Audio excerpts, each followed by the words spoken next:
नमस्कार। हमारे सामने एक 16 वर्षीय कन्या की कुंडली है।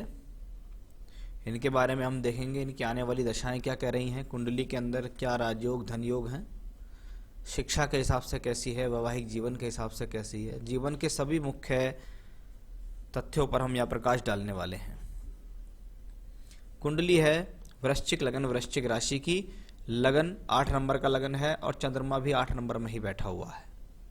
यानी लगन में चंद्रमा का विराजमान होना और राशि के मालिक भी होना, यानी लगन और राशि दोनों के जो स्वामी हैं वो मंगल देव हैं, क्योंकि लगन और राशि दोनों वृश्चिक हैं। लगन के ऊपर चंद्रमा और बुध ग्रह बैठे हुए हैं। चंद्रमा कुंडली में नीच का है और लगभग सूर्य के पास भी है। ऐसा चंद्रमा पक्ष बली चंद्रमा नहीं कहलाता।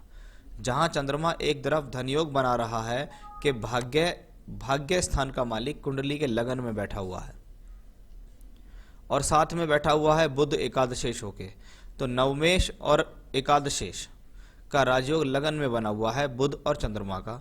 ये आपको अच्छा धन संपत्ति देने का एक योग कहलाता है। लेकिन जब चंद्रमा इस प्रकार से अमावस्या के आसपास का चंद्रमा हो तो ऐसा चंद्रमा पक्षबली चंद्रमा नहीं कहलाता। और जब चंद्रमा पक्षबली चंद्रमा नहीं होता तो उसमें कहीं ना कहीं कमी होती है। ये आपकी मानसिकता को ज़्यादा वाइड नहीं होने देता, सोच को ज़्यादा बड़ी नहीं होने देता। व्यक्ति के भीतर किसी न किसी प्रकार की घबराहट रहती है। किसी भी बड़े स्टेप को निर्णय को लेने से पहले व्यक्ति जीवन में थोड़ा सा प्रॉब्लम में आ जाता है, जिसके कारण उसको परेशानी का सामना करना पड़ता है। अगर दूसरे तरीके से देखें तो लगन में भाग्येश का होना व्यक्ति के भाग्य को बेहतर बनाता है। साथ में बुध है जो कि एकादशेश है, जो कि लाभेश भी है लेकिन अष्टमेश भी है। अष्टमेश का लगन में होना जीवन के संघर्ष को बढ़ाता है, लेकिन बुध यहाँ एकादशेश भी है। इसलिए चंद्रमा और बुध यहाँ दोनों मिलकर एक अच्छे राजयोग धनयोग का निर्माण कर रहे हैं, जो आपको जीवन में अच्छा लाभ देगा। लगन के ऊपर 2 शुभ ग्रहों का होना व्यक्ति के स्वभाव में सौम्यता को दर्शाता है, कलात्मक रवैये को दर्शाता है, क्योंकि चंद्रमा 16 कलाओं का मालिक है। व्यक्ति के भीतर ठीक प्रकार की ऊर्जा देता है, रंग रूप देता है। वहीं बुध जैसा ग्रह कुंडली के अंदर लगन में हो तो इंटेलिजेंसी प्रदान करता है। बुध का मतलब होता है बुद्धि, लॉजिक, किसी भी क्षेत्र में आपकी पकड़ होना, शिक्षा के क्षेत्र में आपके ऊपर पकड़ बनाने वाला ये ग्रह होता है। तो उसकी स्थिति अपने आप में बहुत अच्छी दिखाई यहाँ दे रही है। अब बात करते हैं लगनेश द्वादश भाव में गया। जब जब कुंडली का लगनेश 6, 8, 12 भाव में पहुंच जाता है तो ये जीवन को संघर्षरत बना देता है, क्योंकि आपका लगन अगर कमजोर है, आपका लगनेश कमजोर है, तो आपको जीवन में जो अचीवमेंट्स हो रहे हैं वो आसानी से प्राप्त नहीं हो रहे। अब इस कुंडली के अंदर अष्टमेश लगन में है, वहीं लगनेश द्वादश भाव में पहुंचा है। लगनेश यहाँ तुला राशि में है, शत्रु की राशि के अंदर बैठा हुआ है। साथ में उसके केतु है, तो मंगल और केतु बैठे हुए हैं और साथ में कुंडली में सूर्य भी द्वादश भाव में है। सूर्य केतु मंगल का योग कुंडली के द्वादश भाव में अगर बनता है तो ये आपकी आंखों के लिए ठीक नहीं है। ऐसे लोगों को आंखों से संबंधित रोग या चेहरे पे किसी न किसी प्रकार की चोट या कट आदि का निशान होता है। साथ ही साथ सूर्य केतु मंगल अंगारक योग बनाते हैं कुंडली के द्वादश भाव में। जब द्वादश भाव में अंगारक योग बने तो ये मैरिड लाइफ के लिए अच्छा कॉम्बिनेशन नहीं होता। साथ ही साथ आप यहाँ देखेगा ये लगन और चंद्रमा दोनों से द्वादश में है, तो ये आपके बेडरूम को और मैरिड लाइफ को प्रभावित कर सकता है। आपको शॉर्ट टेम्पर्ड बना सकता है, आपको एग्रेशन दे सकता है, आपको जल्दबाज किस्म का व्यक्ति बना सकता है।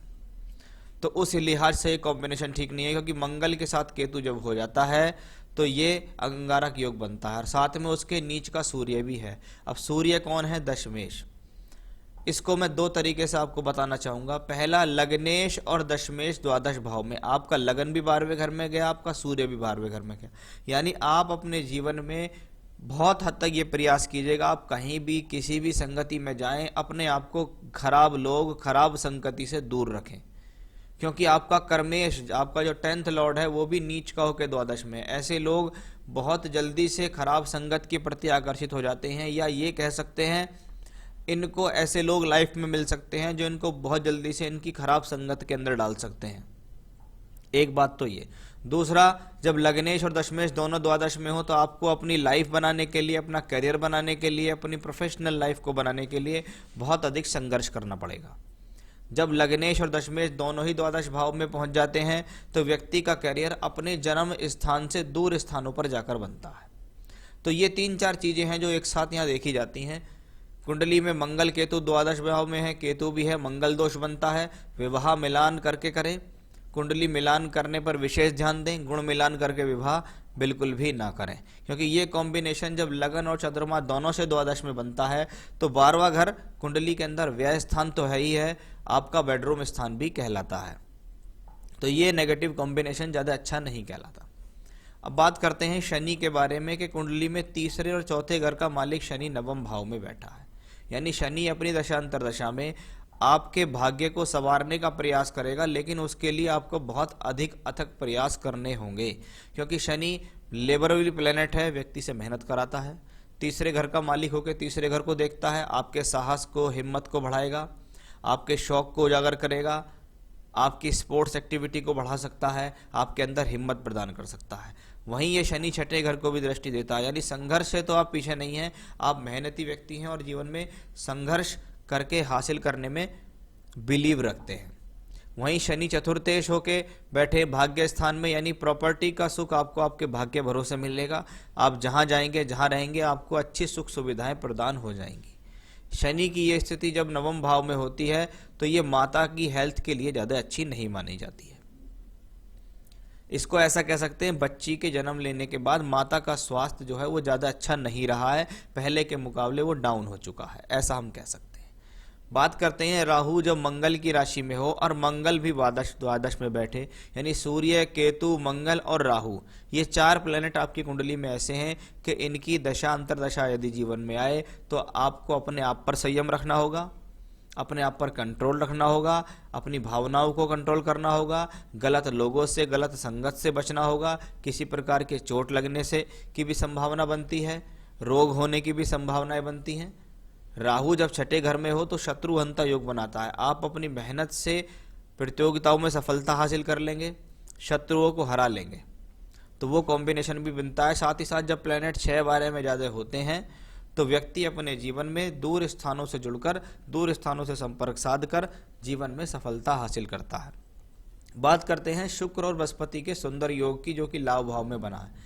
लाभ भाव में बैठे हुए 2 शुभ ग्रह आपके जीवन में आपके लाभ को सिक्योर करते हैं, सौम्यता से लाभ देते हैं। सोर्स ऑफ इनकम आपका जीवन में जो भी होगा वो बहुत लीगल होगा, किसी प्रकार का गलत पैसा नहीं होगा आपके जीवन में। बृहस्पति यहाँ धनेश और पंचमेश होकर लाभ स्थान में बैठे हैं, इसका मतलब आपको घर परिवार से तो पैसा मिलेगा ही, आप अपनी बुद्धि के बल पर, अपनी ज्ञान के बल पर, अपनी नॉलेज, अपनी शिक्षा के बल पर जीवन में पैसा कमा लेंगे, क्योंकि शुक्र भी इसके साथ भी है और शुक्र द्वादशेश भी है। इसका मतलब है यहाँ भी इस कॉम्बिनेशन ने दर्शाया है कि कभी कभी व्यक्ति पढ़ाई करने के लिए जन्म स्थान से दूर चला जाता है, प्रोफेशनल लाइफ के लिए दूर चला जाता है, क्योंकि यहाँ बृहस्पति पंचमेश होकर पंचम को देख भी रहा है, यानी आप अपने जीवन में अपनी शिक्षा में प्राप्तियां भी करेंगे। तो ये तो था कुंडली में एक ओवरऑल कॉम्बिनेशन। नवांश का लगन खाली है, नवांश में देखिएगा ये केंद्र स्थान है, ये केंद्र स्थान बिल्कुल खाली पड़ा है।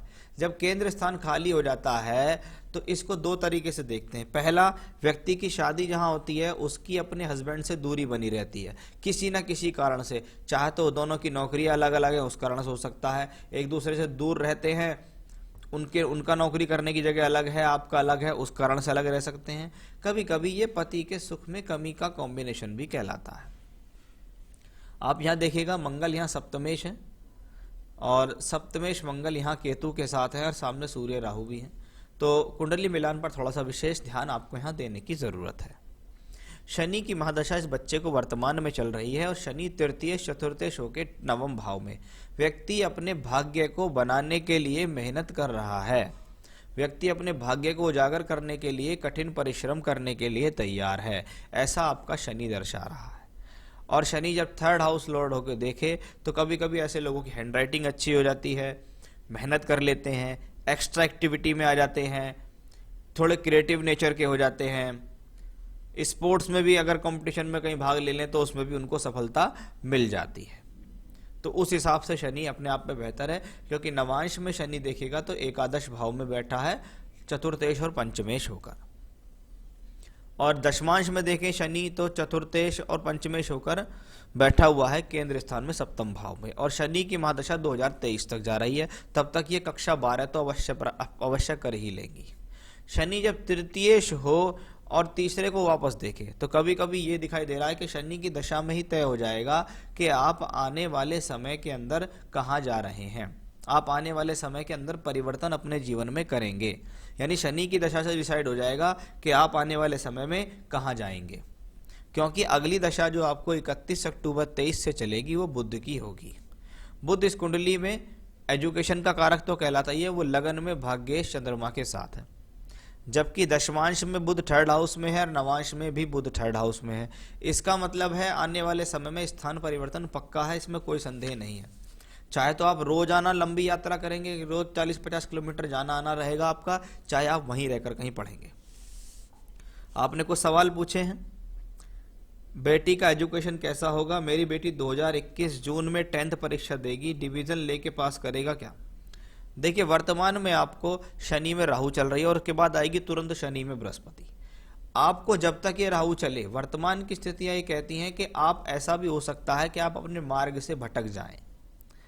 आप कभी कभी ऐसी कंडीशंस में व्यक्ति को लगता है कि मुझे सब कुछ आता है, या वो ओवर कॉन्फिडेंस का शिकार हो जाता है, ऐसा हम यहाँ कह सकते हैं। लेकिन आपको जो अगली दशा आ रही है शनि में बृहस्पति, वो एकादश भाव में है। आप अपने प्रयास अच्छे तरीके से रखिएगा, आने वाले समय में आपको जो भी दशाएं आएंगी और जिसमें आपको रिजल्ट आएगा उसमें आप अवश्य ही डिवीजन ले लेंगे। तो ये अच्छा समय आ रहा है आपके लिए। मेरी बेटी की शादी कब तक होगी? बेटी की शादी अरेंज मैरिज होगी या लव मैरिज होगी? अभी तक कुंडली के अंदर किसी भी प्रकार से लव मैरिज का कोई प्रबल कॉम्बिनेशन मुझे नजर आया नहीं है, लेकिन हाँ, लव के कॉम्बिनेशन अवश्य नजर आए हैं। वो भी क्यों? क्योंकि बृहस्पति और शुक्र कुंडली में पंचमे सप्तमे होके एकादश भाव में है, लेकिन नवांश में ये कॉम्बिनेशन इतना फुलफिल नहीं हो रहा है। यानी ऐसे हॉरोस्कोप्स में देखा जाता है कि लव हो जाता है, लेकिन वो अरेंज मैरिज में कन्वर्ट नहीं होता है। बाकी लव मैरिज हो या अरेंज मैरिज हो, दोनों कॉम्बिनेशंस में लड़के की कुंडली पर भी डिपेंड करेगा।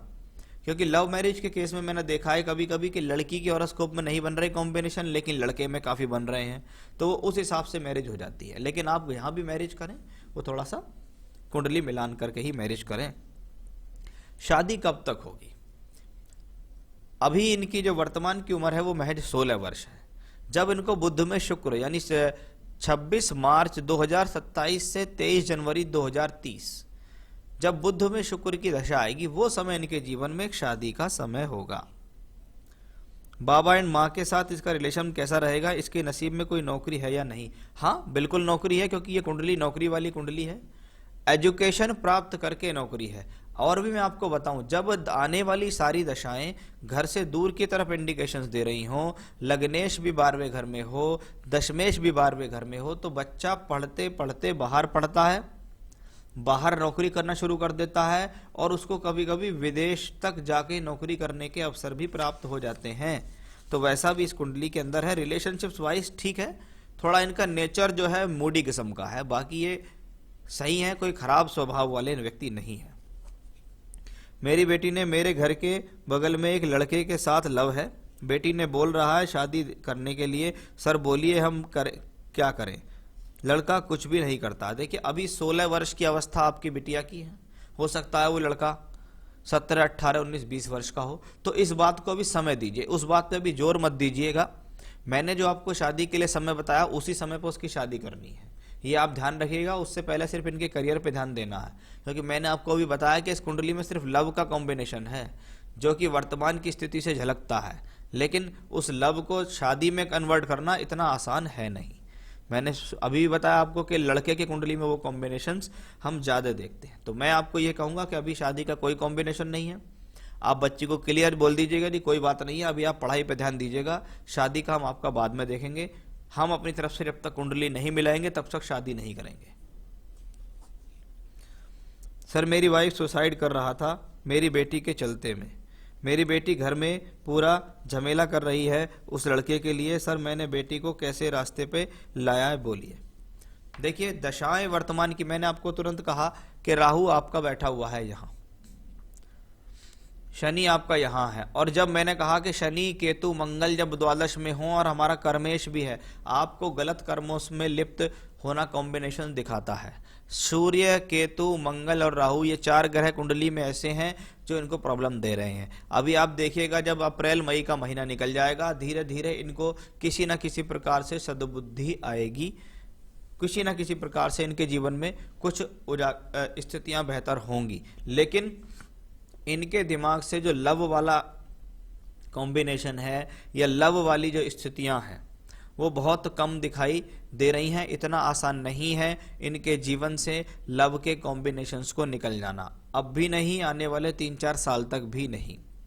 तो कुंडली में काफ़ी चीज़ें अच्छी दिखाई दी हैं, लेकिन मैंने शुरू में ही इंडिकेशंस दिया, अगर आप अपने कर्मों को खराब कर लेते हैं या आप अपने कर्मों के कारण कुछ गलत कर लेते हैं तो उसका प्रभाव आपके घर परिवार पे हो, चाहे एजुकेशन पे हो, सभी तरीके से प्रभावित होता ही होता है। और कुंडली भी वैवाहिक जीवन के हिसाब से चिंताजनक दिखाई दे रही है। तो कुंडली मिलान करके तो आपको विवाह करना ही है जब भी आप करेंगे, लेकिन कुछ उपाय मैं आपको बता देता हूं, उनसे कुछ रिलीफ मिल सकता है। बाकी अभी इनकी उम्र बहुत कम है तो इनको ज़्यादा से ज़्यादा कोशिश करिएगा, या तो अपने आसपास रखें, नहीं तो कोई रिश्तेदार आपके पास ऐसा हो जिनके पास भेज के आप इनकी पढ़ाई वहाँ करा सकते हैं, तो इनको घर से दूर जाकर पढ़ने के योग भी बनते हैं, तो इनको आप वहाँ भेज दीजिए जिससे इनका इस मैटर में छुटकारा मिल जाए। बाकी कुछ उपाय मैं बता देता हूँ, वो आप इनके लिए कीजिएगा, उनसे इन्हें लाभ मिलेगा। देखिए, एक तो शनि दान कराना शुरू कर दीजिए। हर शनिवार को इनका हाथ लगा के या ये जब सो रहे हो इनके ऊपर से वार कर दान करना शुरू कर दीजिए। कोई भी काली वस्तु, चमड़े की वस्तु, काला कपड़ा, काली दाल, लोहे की चीज़ें, काले रंग की चप्पलें, कुछ भी काले रंग की वस्तु हर शनिवार के इनके ऊपर से दान करना शुरू कर दीजिए। इनके ऊपर से वार के आप तेल भी रख सकते हैं, और उस सरसों के तेल का दीपक इनकी माता जी या इनके पिताजी कोई भी शनि मंदिर पे जाकर या पीपल के पेड़ पर जाकर शाम के समय जला के आइएगा शनिवार के दिन, तो इनके लिए वो एक अच्छा उपाय रहने वाला है जिनसे इनको फायदा मिलेगा। पहला उपाय तो ये है। दूसरा उपाय मैं आपको एक बताता हूँ, क्योंकि जब बच्चों के इस प्रकार की दशाएं चल रही होती हैं तो बच्चे स्वयं कोई उपाय करते नहीं हैं। उनके उपाय को उनको सही राह पे लाने के लिए आप रोजाना का नियम बना लीजिए, चाहे आप करें चाहे आपकी पत्नी करें, कोई भी एक काम करें, दिन में सुबह को अपना नहाए धोएं और आधा गिलास पानी ले लें। आधा गिलास पानी लेके आप भगवान के आलय में बैठें, पूरब दिशा की तरफ मुंह करें, लगातार 7 बार आप हनुमान चालीसा का पाठ करें। जब आप पूजा करने के लिए बैठें तो गिलास को अपने राइट हैंड पे रखें, उसके ऊपर अपना हाथ रख लें। हाथ रखने के बाद आप हनुमान चालीसा का पाठ शुरू करें। 7 बार आप हनुमान चालीसा पढ़ें, उसके बाद उस गिलास के ऊपर से हाथ उठाएं और तो उसके अंदर फूंक मार दें। फूंक मारने के बाद वो जो गिलास का पानी है वो अभिमंत्रित हो जाएगा। वो आप अपनी बिटिया को किसी भी तरीके से दिन में पिला दें। ऐसा आप किसी भी फल, किसी भी सब्जी, दूध, खाने की चीज, पानी, किसी भी चीज को इस प्रकार से अभिमंत्रित करके आप उनको रोजाना खिलाना शुरू करें। ये इनकी सद्बुद्धि के लिए बहुत अच्छा है। एकमात्र यही उपाय है जो आप इनको लगातार करें। बाकी वो शनि वाला उपाय बताया है वो आप इनके लिए लगातार करिएगा। जैसे जैसे आप उपाय आगे धीरे धीरे करेंगे इनको अवश्य ही लाभ मिलेगा, इनको अवश्य ही सद्बुद्धि आएगी। बाकी कोई सुयोग्य पंडित आपकी नज़र में हो तो आप उनसे कहिएगा कि हमें शनि देव के जो गायत्री होती है, शनि गायत्री, जो शनि देव की गायत्री होती है, शनि गायत्री, उसके मंत्रों का जाप और अनुष्ठान आप उस पंडित से कराएं। उनको बोलेंगे पहले जाप करें फिर दशमान श्रवण कराएं। शनि गायत्री करनी है। हर ग्रह की अपनी एक गायत्री होती है, इसलिए शनि गायत्री करनी है। या शनि गायत्री ना करें तो शनि देव का जो वैदिक मंत्र है वो कराएं, तो उनसे बहुत ज़्यादा लाभ यहाँ मिलेगा। आप यहाँ 1.25 लाख तक भी जाप करा सकते हैं। तो ये था आपकी हॉरोस्कोप का एनालिसिस और सवालों के जवाब। उपाय करिएगा, उनसे आपको लाभ अवश्य मिलेगा। नमस्कार।